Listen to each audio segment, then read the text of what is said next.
El Banco Central hace política monetaria.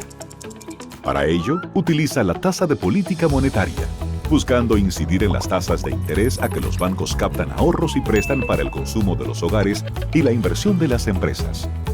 El objetivo de la política monetaria es mantener la inflación en torno a una meta definida por el Banco Central, logrando la estabilidad de precios y contribuyendo a crear las condiciones para un crecimiento económico sostenido. Banco Central de la República Dominicana, por la estabilidad y el crecimiento.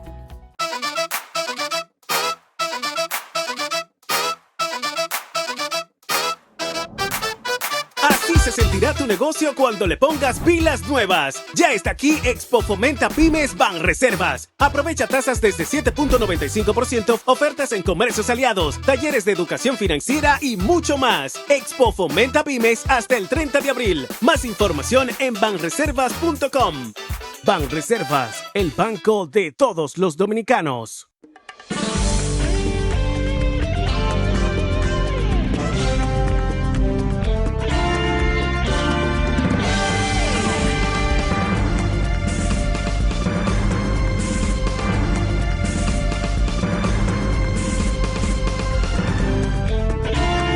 Muy buenas tardes, amables televidentes. Bienvenidos a su cita diaria, crepuscular y nocturna en Teleimpacto, que es al final de la tarde, despidiendo el sol y comenzando la noche.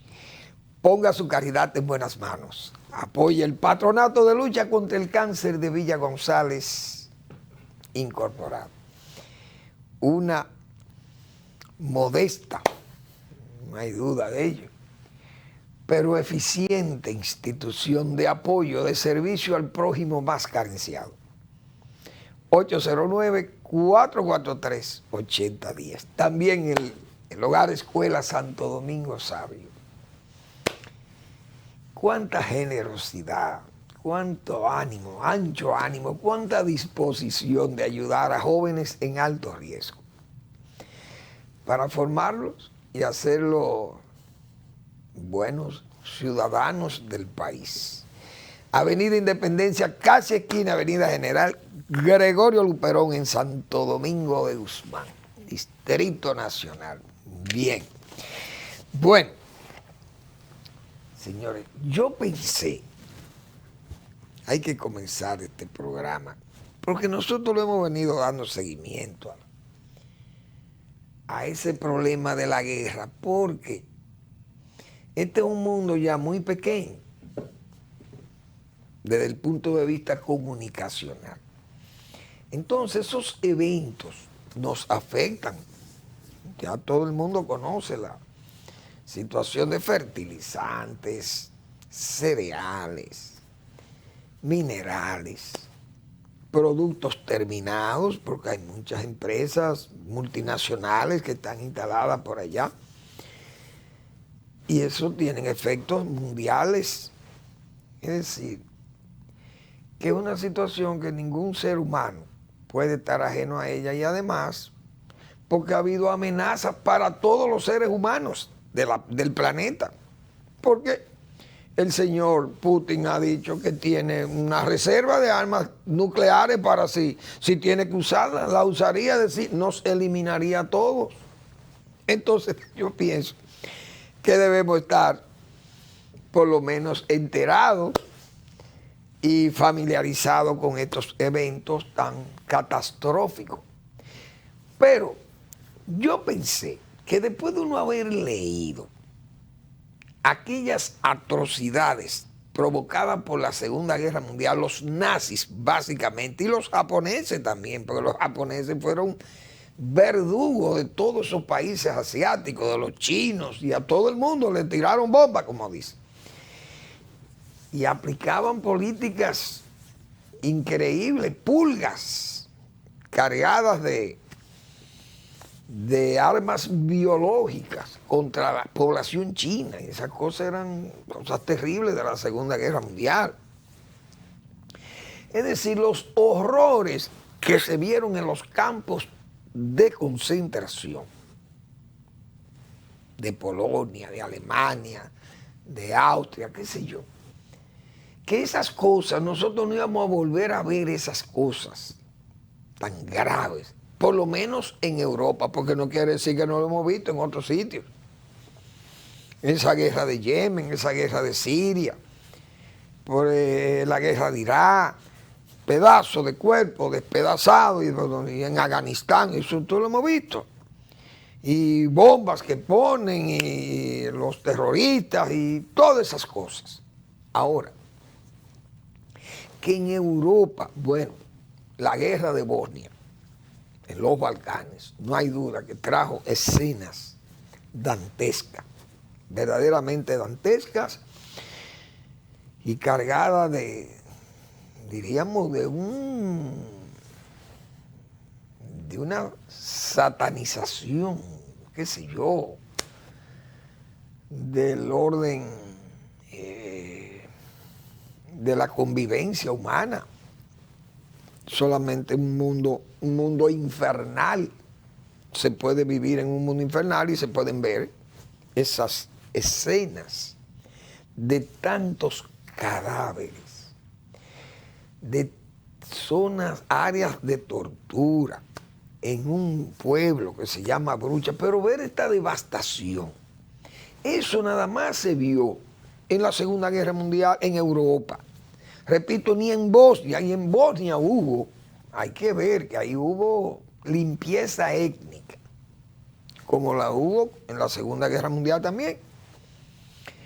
Pero en Bosnia, preso y muerto, un hombre como Milosevic fue sentenciado en La Haya, murió ahí en la cárcel, pero tuvo preso el que era presidente de Serbia, o de el presidente de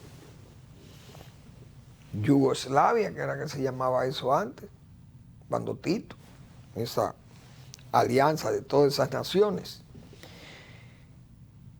Pero esto que hemos visto es algo realmente increíble, que una potencia militar como es Rusia, con una tradición, señores, de que ese país que sufrió tanto en la Segunda Guerra Mundial, que fue devastado por esa invasión alemana, aquellas aldeas de Ucrania borradas, los pueblos de Stalingrado, eso fue borrado, es una cosa de loco. ¿Cómo se llamaba la otra? No me acuerdo. Bueno, Leningrado también. Todos los pueblos de Rusia fueron devastados. Y que ese pueblo que hace alardes, más que alardes, siempre vive gloriando aquellas luchas, aquellas batallas de la Segunda Guerra Mundial. Cuando vencieron a los nazis, porque que Rusia sufrió millones de muertos, 20 o 25 millones de muertos aportó en esa guerra. Y esa devastación, eso fue una cosa terrible. Bueno, pues llegan estos y devuelven a este pueblo, que el mismo Putin ha dicho que ese pueblo era su hermano, que eso fue un desprendimiento de Rusia y que eso es Rusia. Pero es así que usted trata a sus hermanos. Y la verdad que la condena ha sido mayoritaria, mundial. Y ha habido acusaciones gravísimas contra Rusia por esos asesinatos a mansalva, atados, balazos en la nuca. Y entonces, con esta frialdad y con este cinismo que van estos funcionarios, el señor Lavrov, el ministro de Relaciones Exteriores, a negar que eso es un montaje de Ucrania, que fue la que mandaron esos muertos y los tiraron ahí para echárselo a los rusos. Pero señor, ¿y dónde se había visto esto? Por eso yo siempre he puesto aquí en primer plano que esa lucha, eso no es de que de OTAN y Estados Unidos y que Occidente que quiere cogerse a Rusia y humillar a Putin. No. Esta lucha es una lucha entre democracia y dictadura. Más nada. Porque en Rusia lo que hay es una dictadura. Y en Occidente lo que hay es democracia. Entonces, Eso es una lucha entre democracia y dictadura. El Papa Francisco, señores, que hay que ver el Papa, que es un hombre que yo he dicho que es hasta rojo, el Papa rojo. Pero el Papa Francisco ha dicho, fue un anatema lo que ese señor le puso a Putin. Sin mencionar a Putin, dijo lo siguiente: un potentado tristemente atrapado en reclamos anacrónicos de intereses nacionalistas por arrojar sombras oscuras de guerra desde el este de Europa. No mencionó a Putin, pero ese es el nombre de Putin. Entonces, hay que ver esos. Yo invito a las personas que quieran enterarse de lo que es esa situación de lucha que hay hoy entre Ucrania y Rusia, que se lean este trabajo en el New York Times del señor Roger Cohen, porque esto no tiene desperdicio, como se dice, este señor Cohen. Y este trabajo, yo leyéndolo, me di cuenta que yo he dicho tantas cosas de las que este señor ha citado ahí, cosas que yo había leído también y que he leído en varios libros que he estado leyendo sobre esa, que hace años que estoy leyendo de eso, porque es que este señor siempre me llamó la atención a mí. Porque Rusia, como bien dijo Chuchi, Rusia es un acertijo envuelto en un misterio dentro de un enigma. No hay hombre más enigmático que ese señor Putin. Entonces todo ha sido un verdadero engaño. Por eso yo, señores, lean, pasa de estadista a tirano. Léanse ese trabajo del New York Times. Todo lo publica el Listín Diario, los sábados. Viene de suplemento. Pero además, el que quiera saber con más detalle de esas cosas, si no creen todas las cosas que nosotros hemos dicho aquí, porque yo he dicho muchas cosas que de todo eso que me he informado lo planteo aquí. El caso de la televisión alemana, que este canal Teleimpacto pasa esos noticiarios, esos trabajos tan perfectos de corresponsalía y de análisis de esas situaciones que se están pasando en esa guerra de Ucrania, la Deutsche Welle. Es decir, esa televisión o esa agencia alemana de información, Deutsche Welle, como le llama, Welle, DW, que ustedes ven en este canal del Impacto.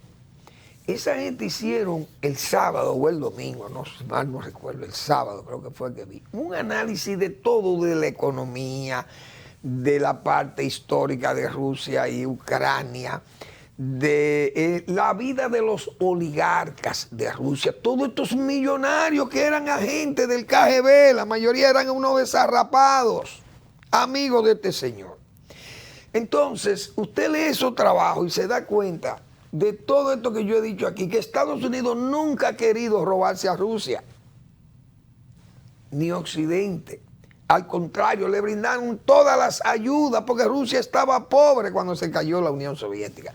Yo recuerdo que los científicos, para que no se fueran a los países terroristas, Estados Unidos y Europa le ofrecían ventajas económicas, salarios, regalos y de todo para que se quedaran en Rusia o se quedaran en Europa, en países que no pudieran aportar sus conocimientos científicos para estos terroristas, países terroristas que podían usar esa gente ya en gente con dificultades económicas. Pero Estados Unidos hasta comida le tuvo que mandar. Entonces, este señor se sentía humillado por esa situación, pero él lo que quería era montarse en el poder para manejar los 35 años, para allá que va. Y entonces, ¿de qué me van a hablar a mí? Que de Ucrania, que la historia, que los rusos. 20, 25 millones de rusos que quedaron distribuidos en todas esas naciones porque era una única nación, la Unión Soviética. Entonces, muchos rusos que vivían allá, yo he dicho, ¿quiénes nacieron en Ucrania? Brezhnev fue primer ministro de Rusia y nació en Ucrania.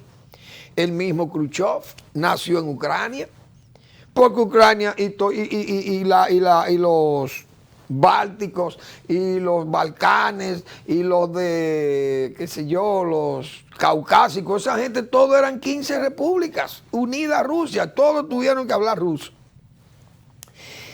Y los que eran molestias lo quitaban, lo que ellos encendían, los tártaros, mire, se quitan de ahí, de Crimea, mándalo a Siberia para que se mueran por ella, no querían saber de esa gente. ¿Y cómo es posible que un país así? Entonces 25 millones de rusos, bueno, pero un país tan grande como Rusia, y un país prácticamente vacío, pero recojan todos sus rusos y llévenselo para su Rusia, pero no quieran influir en los otros países que no son rusos. Lo que yo decía de Israel, que fue y buscó su tribu por allá, por Etiopía. Pues bien, yo les invito a que lean este trabajo de Cohen, señores, porque ese es un trabajo completo de lo que es el señor Vladimir Putin, ese tirano que se ha tomado a Rusia como si él fuera un zar, porque los comunistas no creían en la iglesia, pero este no, este va y se santifica, a este hay que bendecirlo. El patriarca Kirill tiene que hacerle una bendición, o se la hacía el antiguo patriarca que murió, Alexei, murió en el 2008. Entonces este no es un comunista como los comunistas viejos, que no creían, cerraban las iglesias y todo eso, no, este es un comunista, pero al estilo zarista, como los zares que fueron víctimas de los comunistas. Este es un zar. Qué vergüenza, señores. Hay que ver la situación de Ucrania, cómo ha sido ese país prácticamente aplastado. Eso es una cosa que pero esas escenas, eso no se puede ver. Porque yo creo que ni las aldeas del Vietcong,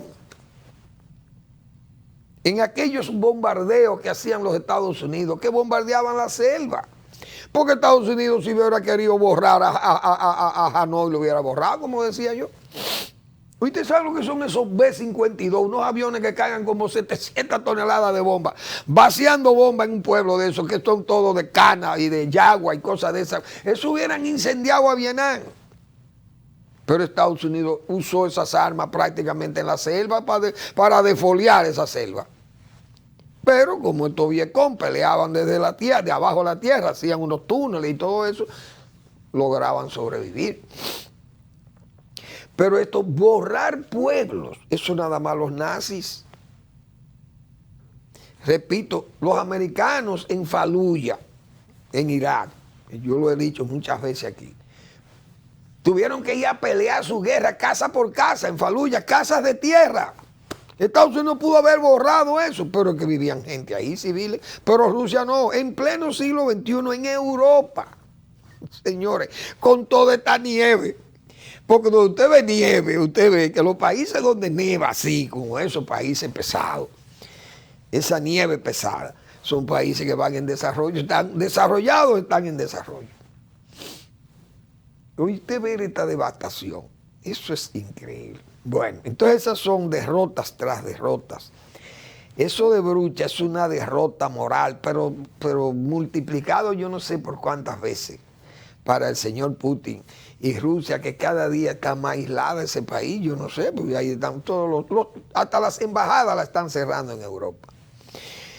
Y ayer tuvo una primera derrota, hoy. Otra derrota más para Putin es que se venció la fecha en que él pedía que le pagaran en rublo, porque si no iba a parar el gas. Y no le pagaron en rublo, ni le han pagado en rublo y el gas no se ha parado. O sea que la verdad es mala de ver. Él le sigue vendiendo el gas a Alemania y a Francia y a esos países de Europa. Pero él dijo que si no pagaban en rublo, no había gas y que tenía un plazo. Se venció el plazo, ¿y por qué no ha cortado el gas? Porque es solo hablando mentira. Entonces las dictaduras. Por eso, señores, hay que ver lo que eran los diplomáticos de Trujillo. La vergüenza que esa gente, y miren que eran gente con talento, porque un Balaguer, por ejemplo, salía a defender el régimen de Trujillo, o iba Ortega Friel, o estaba don Virgilio Díaz Ordóñez, Manuel de Jesús Troncoso de la Concha, don Pipí Troncoso, y todos aquellos diplomáticos de Trujillo, aquellos embajadores, había que ver las defensas que hacían de todas estas locuras que este hombre hacía, que incluso cuando la muerte de los haitianos, había que ver esta gente de Trujillo, un Peñavalle, por ejemplo, haciendo exposiciones en aquellos foros internacionales del régimen de Trujillo y cómo se manejaban las cosas aquí. Pero esa gente, señores, tenían un talento que no se veían mal defendiendo eso. Pero usted sabe lo que este señor de Lavrov, este señor de Rusia, hablando mentira, y este embajador en Naciones Unidas, esas cosas eso molesta.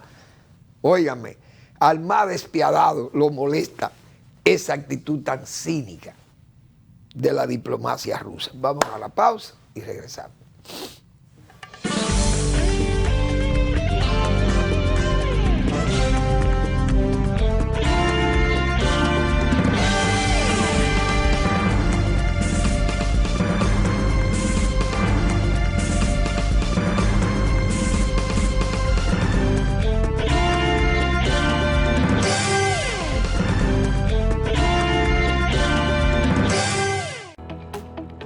El Banco Central hace política monetaria.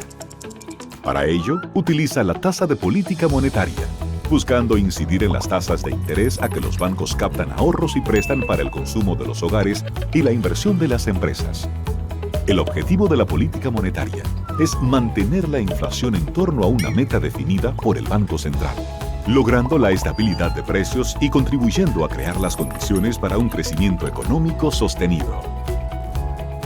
Banco Central de la República Dominicana, por la estabilidad y el crecimiento. Así se sentirá tu negocio cuando le pongas pilas nuevas. Ya está aquí Expo Fomenta Pymes Banreservas. Aprovecha tasas desde 7.95% fijas hasta 3 años. Ofertas en comercios aliados, talleres de educación financiera y mucho más. Expo Fomenta Pymes hasta el 30 de abril. Más información en banreservas.com. Banreservas, el banco de todos los dominicanos.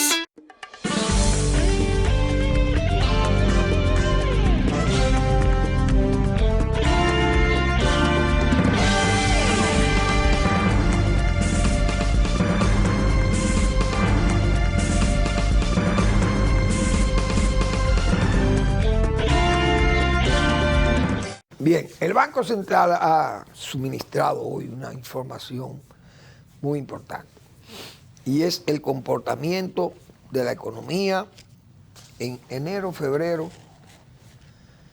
y ese comportamiento de la economía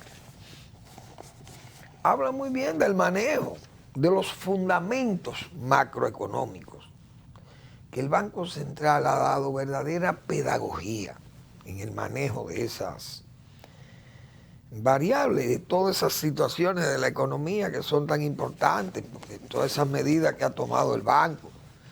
En tiempos de pandemia, ya ahora después que la pandemia ha ido cediendo y entonces la economía ha ido buscando sus niveles que tenía antes de la pandemia, pero el problema de inflacionario, entonces también enfrentar la inflación, el gobierno ha tenido que luchar con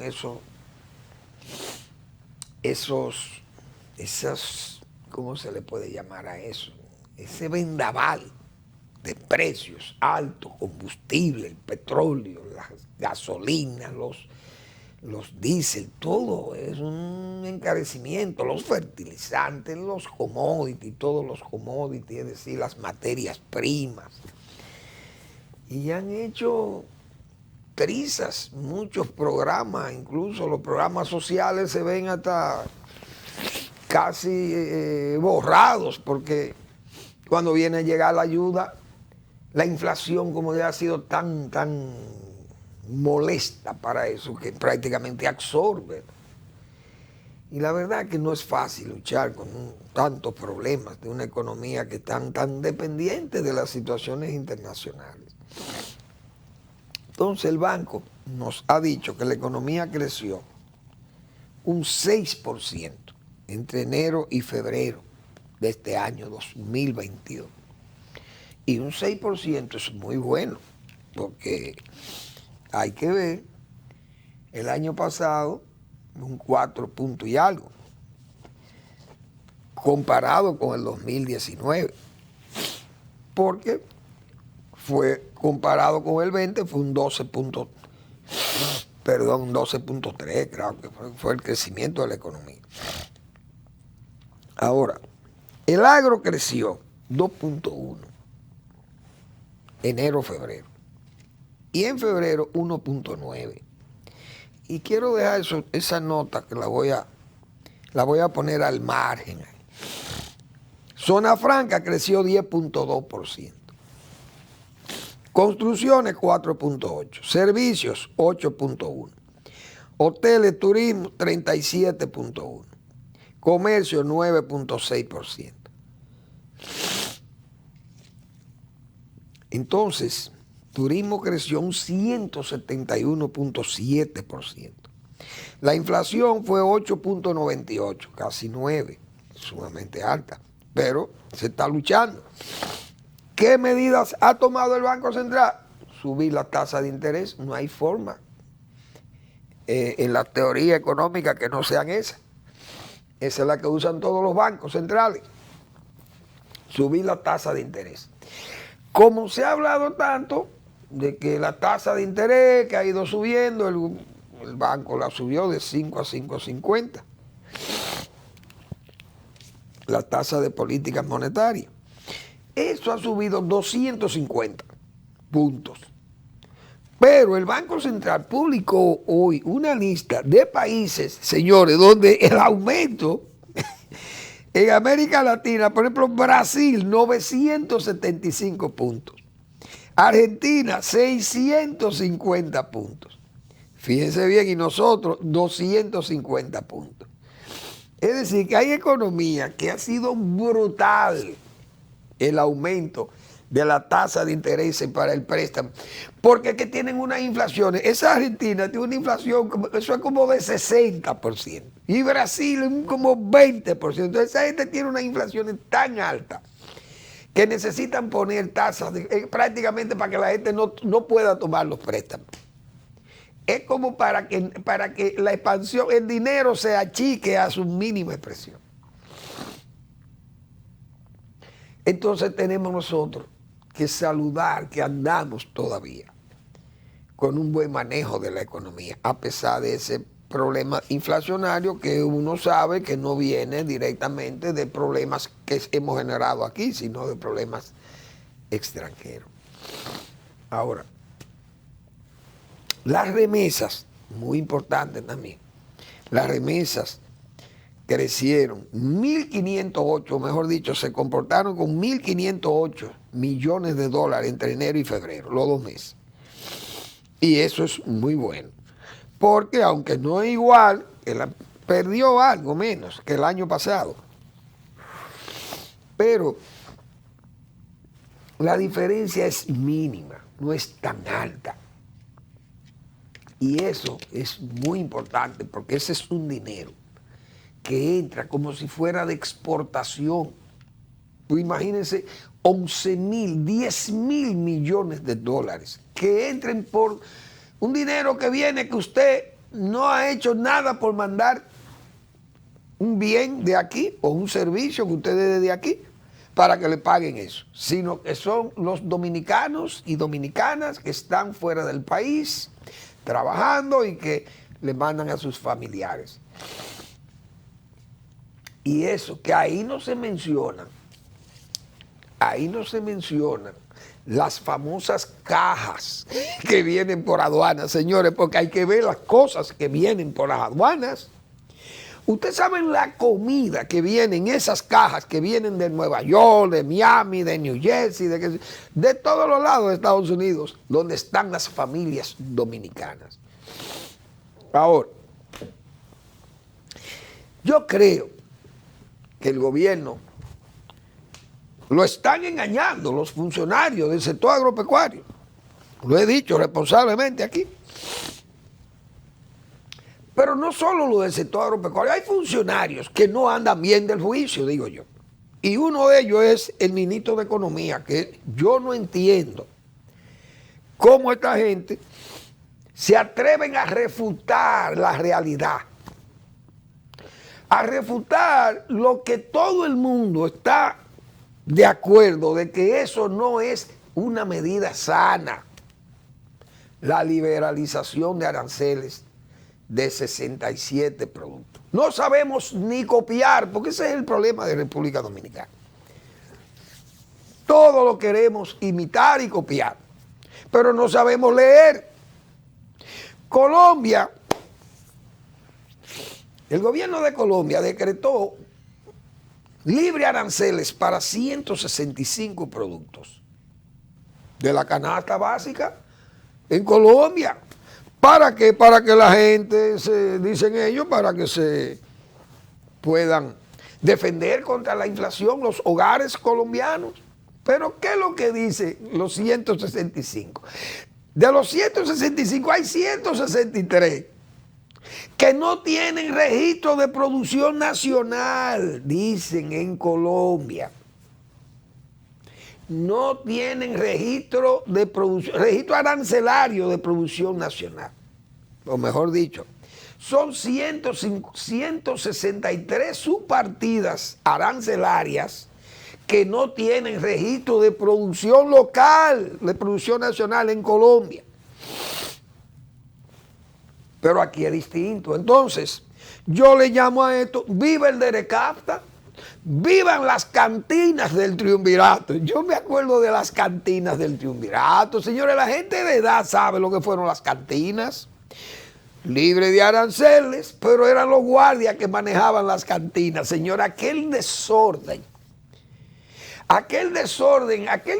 administrativo, militar, por un gobierno irresponsable, como fue el gobierno de Don Henry Cabral en ese momento, que en paz descanse Don Henry, pero era el presidente del triunvirato, que ya era un triunvirato, yo creo, en esa época. Pero Don Henry quiso convertirse en líder político y comenzó a regalar cosas, a permitir cosas.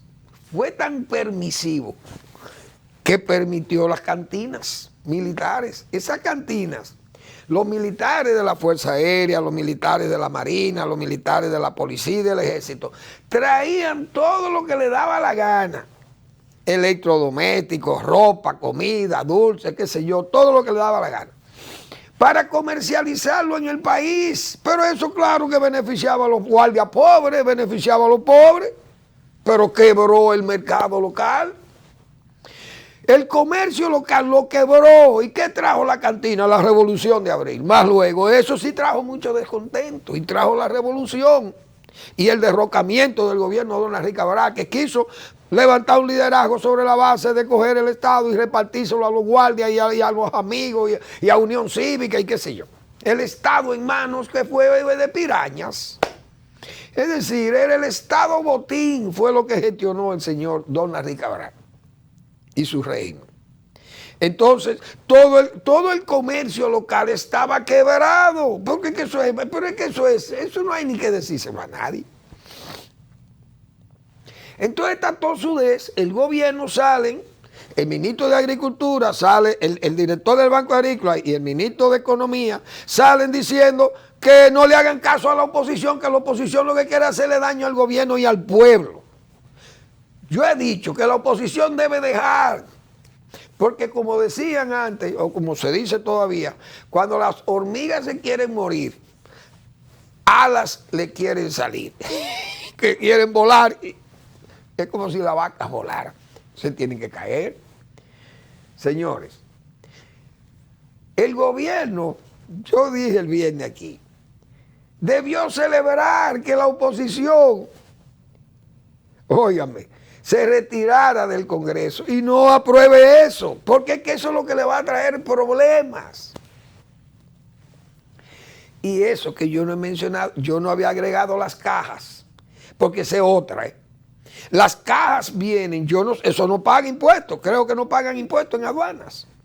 Y usted sabe los miles de cajas, los miles de libras o kilos de mercancía, de comida que vienen libres de aranceles de los Estados Unidos. Que llega a este país y que es una competencia ya así, en ese plano pequeño, de pequeñas cosas. Es una competencia para los comerciantes o los productores nacionales. Imagínense esto a la libre, 6 meses, trayendo productos que se producen aquí, porque es que lo de Colombia dice que no son con registro de producción nacional, porque eso es lo que hemos estado diciendo. Entonces, fíjense cómo es que está esto el gobierno, el gobierno, al presidente lo tienen engañado, porque yo no sé qué fe es que el presidente tiene en un sector agropecuario que apenas crece 1.7 en febrero, y ahora la media le da de enero y febrero 2.1. ¿Y qué crecimiento es este para un periodo como está de inflación y que se necesita producir? Pero ¿qué pasa? Que aquí tampoco se produce con eficiencia, con altos costos, porque tenemos el país con más baja productividad de América Latina y el Caribe. Yo me he cansado, no me he cansado, porque eso no me cansa. Pero yo no sé cuántas veces yo he repetido aquí. ¿Cuál es el índice de factores de productividad? En América Latina, nosotros, República Dominicana, tiene el peor índice de factores de productividad. Somos los peores. Por debajo de países como Nicaragua. Y eso es una vergüenza. Entonces, con un índice de factores de productividad tan bajo, tan malo, léase que no somos competitivos, que lo que tenemos es altos costos de producción, porque los costos son muy altos. Entonces, ¿cómo usted va a derrotar la inflación si no es con producción? Pero van por lo más cómodo, las importaciones, para favorecer a los productores de otro país y desfavorecer a los productores nacionales, porque es lo que nosotros hemos dicho. Ahí está Leonel Fernández sublevado, con razón. Porque dice Leonel Fernández, ¿cómo le vamos a dar beneficio? Por ejemplo, el productor de leche. Él sabe lo que está diciendo. Leonel Fernández no está hablando como un político que no conoce el Estado. Leonel Fernández sabe que aquí en el año 2004 se producían 360 millones de litros de leche. Y que esa producción de leche subió a 670 millones de litros de leche en sus gobiernos, pero tenía un incremento de 3 pesos por litro a los productores de leche. Se animaban a producir leche y a darle comida a la vaca para que le produjeran más. Alimentos balanceados. O yo estoy hablando mentira. Los datos están ahí. Y los ganaderos están ahí. Los beneficiarios de esos programas están ahí. Entonces, vamos a apoyar a los productores locales. Por ejemplo, los productores de cacao. El gobierno de Leonel Fernández puede hablar de lo que está diciendo, que ha hecho ahí unos señalamientos que yo los voy a leer, porque él en su gobierno pagó 1.800 millones de pesos en bonos a los cacaoteros. ¿Para qué? Para que se recuperaran de los daños provocados por los ciclones George y Jean. Entonces, señores, hay que darle apoyo a los productores locales. Por eso, con un crecimiento de 1.7, de 2 puntos, el sector agropecuario, me va a decir el ministro a mí y el señor director del Banco Agrícola que ellos pueden garantizar la producción nacional, garantiza la seguridad alimentaria de este país. Con rendimientos tan bajos, el sector agropecuario que ahora debiera destacarse en situaciones como estas, para que produzca tanto que incluso el gobierno se tenga que ver en la necesidad de subsidiar eso y que INEPRE compre o que compre los comedores económicos o el plan social, que compren todo lo que se produzca y lo regalan o lo prendan a precio más bajo, como quieran. Pero estimulan la producción nacional y además mejoran los métodos de producción nacional. Pero vamos a hablar de eso después de la pausa.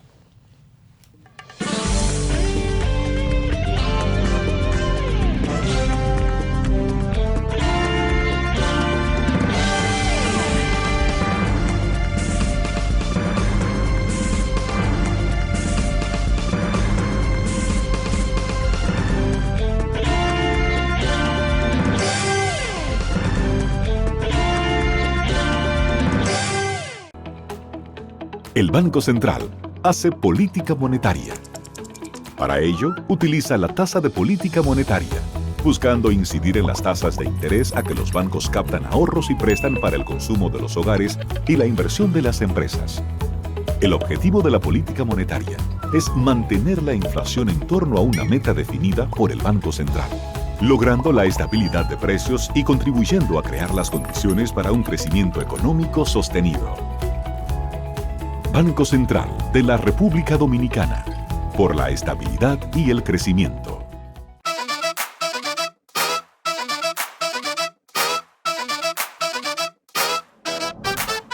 Así se sentirá tu negocio cuando le pongas pilas nuevas. Ya está aquí Expo Fomenta Pymes Banreservas. Aprovecha tasas desde 7.95%, ofertas en comercios aliados, talleres de educación financiera y mucho más. Expo Fomenta Pymes hasta el 30 de abril. Más información en banreservas.com.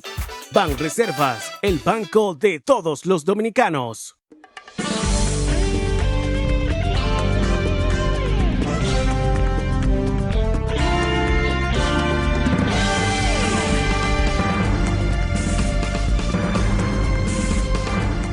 Bien, ¿qué ha dicho Leonel Fernández con respecto a ese problema de la desarancelización de esos productos? Porque es que no es Leonel, ni Fuerza del Pueblo, ni PLD, es que todos los productores y empresarios, porque el que produce, como yo he dicho 1000 veces aquí, el que produce pan y el que produce mantequilla o el que produce pastas, eso, espaguetis, y coditos y todo ese canelón y todas esas cosas. No es lo mismo que usted le ponga una tasa cero a la harina que se va a importar. Bien, porque con la harina, bueno, es que se hace el pan, pero entonces el pan lo van a hacer manos dominicanas. Pero ¿para qué yo voy a traer pan hecho en los Estados Unidos? Porque está libre de pago de impuestos, usted va a venir a competir para acá. ¿Y cómo es eso? Eso no se entiende. Pero sí lo entienden estos teóricos del gobierno, y el presidente se está dejando influenciar por eso. Y va a cosechar solamente errores. Eso es lo que van a cosechar, porque no hay forma. Pero yo decía, agradécale a la oposición que se está oponiendo a esto, pero es para sacarlo del error. Leonel Fernández, gobierno esconde en crisis su incapacidad. Le ha abierto una guerra con un político. Esta guerra no se la está diciendo los productores de leche de Santiago Rodríguez, no, es un político que fue 3 veces presidente de la República, con un partido que está creciendo y un partido organizado que está diciendo que el gobierno está escondiendo su crisis por su incapacidad. Afirma que esa es una de las razones del crecimiento del partido Fuerza del Pueblo. Ya eso es la política. El presidente Fernández consideró ayer que el gobierno escuda en la crisis internacional su incapacidad para enfrentar los problemas nacionales. Según Fernández, la crisis no constituye justificaciones del fracaso, ya que los grandes liderazgos se imponen en medio de las dificultades. Para los que dirigen a su pueblo, los que dirigen naciones, las crisis no constituyen justificaciones del fracaso. La historia nos enseña que los grandes liderazgos se construyen en medio de grandes crisis. Bueno, Eso es una verdad de apuño. Entonces, Leonel dice que a los productores de leche, usted lo que tiene que protegerlo para que produzca más leche, pero no le traiga leche importada de Costa Rica, de qué sé yo dónde, hasta de Turquía le pueden traer leche, qué sé yo de dónde, de Nueva Zelanda, tal vez una leche que allá la pueden hasta botar de tanta leche que producen esas sabanas de Nueva Zelanda y en Australia, qué sé yo. La leche en polvo, imagínense ustedes trayendo leche en polvo, un reguero de gente que hay aquí para ligar leche, esto es una cosa de loco, pero por Dios, Rica no va a vender leche. Valga el anuncio, ni Parmalat, ninguno de esos productores aquí locales van a competir con aquí. El que tenga una plantita de leche por ahí va a comenzar a hacer leche. Ahora, solo los tradicionales van a tener, bueno, qué sé yo, las cosas que le van a poner, las coletillas que le van a poner a esas autorizaciones. Pero, donde le pone la tapa al pomo es este ministro de Agricultura, que es un hombre que no sabe lo que está diciendo, aparentemente, digo yo, porque es que estas son cosas que uno tiene que sentirse alarmado. Dice este señor, en este gesto de autoengaño, el ministro de Agricultura va a Ecuador a una reunión de la FAO y dice, oigan bien, en su discurso, que gracias a las innovaciones tecnológicas e institucionales con las que el gobierno ha logrado aumentar la producción agropecuaria y garantizar la seguridad alimentaria de la población. Señores, eso se lo informó a la FAO el señor ministro de Agricultura de la República Dominicana, a 30 y qué sé yo cuántos ministros más de América Latina. Yo digo que eso crearía risa, por no decir frustración. Porque, ¿dónde está ese esfuerzo tecnológico institucional que ha hecho el Ministerio de Agricultura para aumentar esta producción y garantizar la seguridad alimentaria? Pero es que tenemos, miren el crecimiento que yo acabo de decir, el crecimiento, el comportamiento del sector agropecuario en el aporte al Producto Interno Bruto, según el crecimiento de la economía. Niveles bajos. Entonces, ¿dónde está el impacto tecnológico e institucional? Pero más, seguimos teniendo el índice de factores de productividad más bajo de América Latina. ¿Cuál es el impacto tecnológico? Es toda una mentira. Porque, primero, si hubiera tal impacto, no tuviéramos ese índice tan malo. Y si tuviéramos esa seguridad alimentaria, como se dice, tuviéramos un crecimiento mayor y no un crecimiento ridículo para el sector agropecuario. Eso es lo que quiere decir que no se está produciendo la cantidad que hay que producir de comida. ¿Por qué? Porque, repito, para eso están los frigoríficos, se guarda. Si usted produce cebolla, guarden una parte de la cebolla o de la papa, pero se puede guardar y se saca en periodo. Pero es que no lo hay. Yo no sé realmente si el presidente se ha sentado a analizar este asunto. Repito, que no le pase como a las cantinas en el gobierno del triunvirato. Óiganlo bien, aquellas famosas cantinas militares, que eso eran aduanas particulares de los grandes jefes militares para ayudar a sus propios militares y dañar el comercio local. Si las cajas que vienen de Estados Unidos, las cajas mismas, son un peligro para la estabilidad de la producción nacional, imagínense ustedes esta libertad de comercio, este DERECAFTA, como yo he dicho, por adelantado. Porque entonces, ¿por qué gritaban tanto con el DERECAFTA?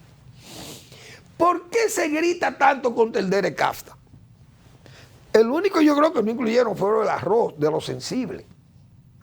Pero se puede traer pollo, carne de res, carne de cerdo, leche, mantequilla. Todos esos son productos, señores, que se están adelantando en el DERECAFTA.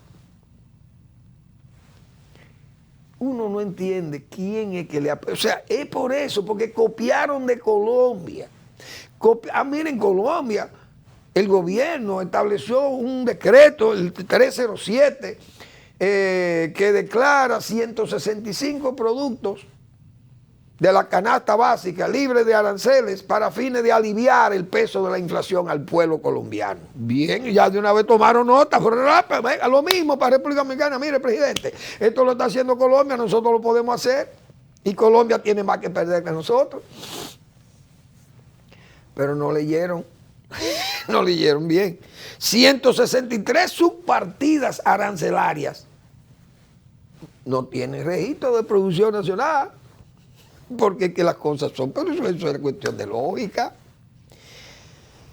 Penoso, realmente me da pena ver un esfuerzo como el presidente Abinader está haciendo un esfuerzo loable, un esfuerzo que uno lo saluda porque también él, aunque son muchísimas promesas que tal vez no las pueda cumplir, pero tiene una vocación de servicio, de asistencia.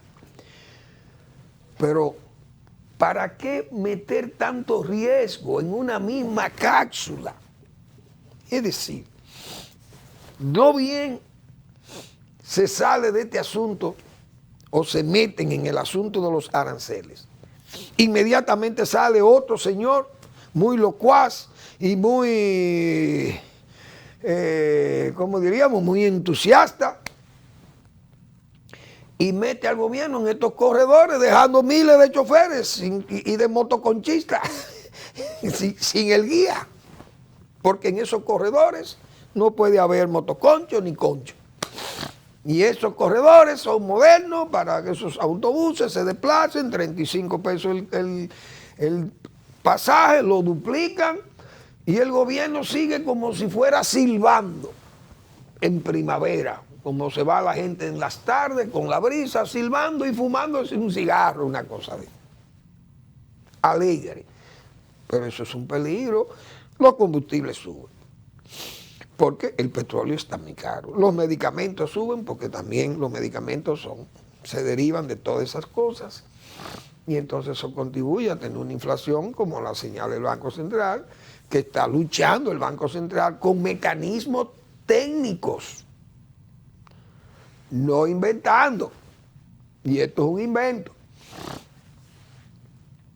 Entonces el gobierno se suma a eso, miles de gente despedida, una cosa de la delincuencia por allí, que los maestros se movilizan por aquí, que los choferes comienzan a movilizarse también. La policía tuvo que gasear a los maestros, cosa que también vimos que eso fue como un exceso, pero se van sumando todas esas cosas. Oigan, y el gobierno no sabe probablemente lo que se le pueda presentar en un momento dado.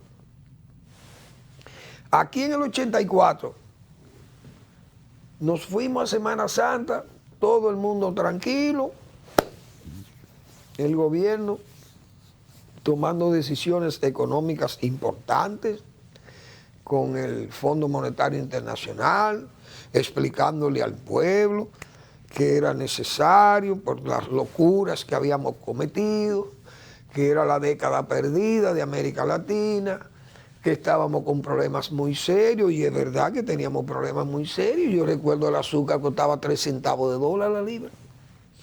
Y el gobierno de Salvador de Blanco, bueno, todo el mundo se fue tranquilo a pasear para la playa.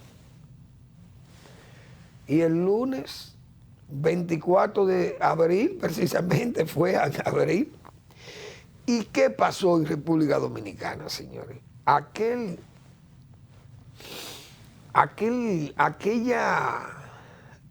tsunami social, aquella ebriedad, cómo la calle habló y sorprendió a las autoridades y a todo el mundo. Entonces el gobierno de don Luis Abinader está corriendo riesgos innecesarios por todas estas cosas juntas. Esto como una mezcla, un cóctel, un molotov, cócteles molotov. Por eso así es que le llaman a las molotov, cóctel molotov. Porque eso le ponen un trapo, es verdad que se ve un trapo ahí, pero eso tiene unos ingredientes adentro y unos químicos, y le ponen clavos y le ponen piedra y qué sé yo, muchísimas cosas a esa botella. Y cuando eso explota, señores, Esos pedazos de vidrios y de piedra y de clavos y cosas de acero y de púa y cosas, eso sale a velocidades supersónicas, como dicen, pero eso se le clava a un ser humano y eso es una muerte y una herida grave. Esos son las Molotov, esos son los cócteles Molotov. Entonces este es un cóctel que puede terminar en una inquietud social que se le vaya hasta de la mano al gobierno. Uno no sabe las situaciones que se pueden presentar. Yo creo que había que dejar estas reflexiones, que yo entiendo que el gobierno tiene que pensar esas cosas y dejarse de llevarse de todos estos entusiasmos y de toda esta gente sin experiencia. Esas son gente que no saben de política pública. Ahí hay mucho teórico, teorizando y hablando de que hay que muchísimas cosas, pero esa gente no sabe lo que son los problemas. Gracias por su atención. Nos vemos mañana en otra entrega de Al Final de la Tarde, Despidiendo el Sol y Comenzando la Noche.